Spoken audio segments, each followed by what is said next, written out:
Jirtu qeeroo fi qarreen Oromoo addunyaa mara jirtan oduulee gurguddoo takkaa'u breaking news galgala kanaatiin isinii hima itti dhiyaadha.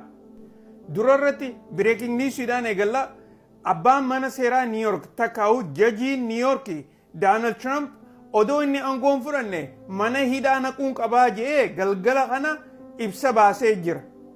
Judge John Merchan kan jedhamu kan magaalaa New York akka gartee amma dura Donald Trump sababa namtitti gartee inni wajjin buleef maallaqa kanneefi hin dubbatinii waan ji'uun san gartee takkaa'u hash money jedhaniin kan godhe san irratti Donald Trumpin akka abbaa badii tahee itti murtaawee ture. Yeroo san toora gartee heera 34 cabsite jedhaniini koortiin tuni akka inni abbaa badii tahee murteessiteeti. Kana booda yeroo takka takkatti Donald Trump waan kana gartee takkaa'u appeal godhee takkaa'u irra deebi'a naalaala jeeni koortii gaafatullee guyyaa irraan tanaa koortiin akka gartee irra deebitee hin laalleef murteessitee jirti. Kana jechuunis Januaarii 10tti guyyaa inni aangoo fudhatu dura guyyaa 10 jechu Donald Trump hidhaa seenaa jedhee jajiin murteessee jira.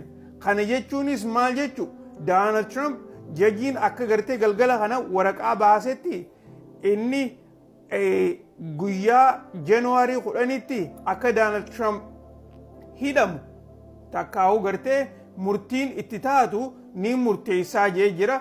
Murtiin tun garuu immoo tan unconditional discharge jedhaniin san jechuun heeraan inni gartee amata hanqa kana takkaa'u yeroo hanqa kana ni hidhama jettee ni baati.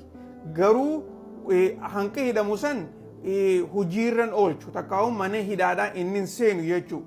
Kana jechuun gartee it's a symbolic gesture jettiin jechuu akka koortiidhaatti. Kuni gartee simboolikumallee ta'ullee Donald Trump immoo wanni kuni kan maqaa kiyya balleessuu fi takkaa'u warri dimokiraatiidhaa inni kaji'utti gartee witch hunt jedhan. They are doing witch hunt on me.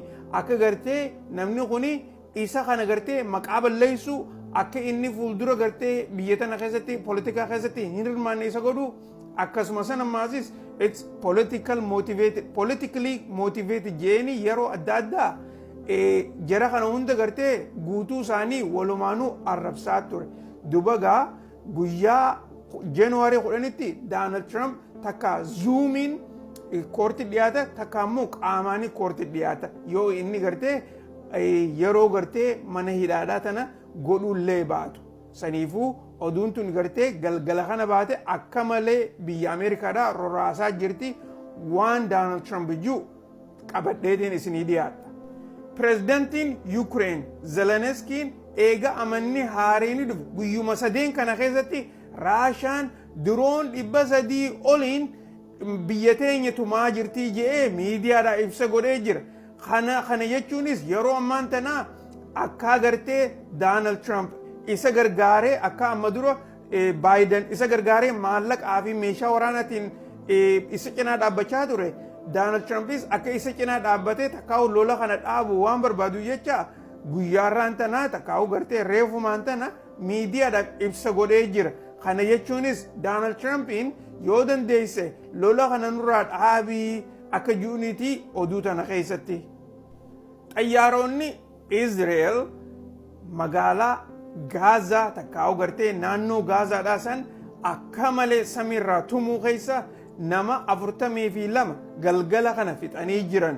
Kunis gartee miidiyaaleen warri lafa jiru akka jirutti ummata gartee kaampii keessa jiruu fi ummata gartee waan nyaatu hin qabne yeroo ammaan tana qabbantii isaan fixee rakkoo keessa jiru xayyaarri Israel kun dhawee fixee jaanii miidiyaaleen adda addaa kun ibsaa jira. Yeroo ceasefire takkaa'u waliigalteen lola dhaabuudhaa Qataaritti gaggeeffamuuf deemtu xayyaarri Israel kun jara kana dhawee jechuudha.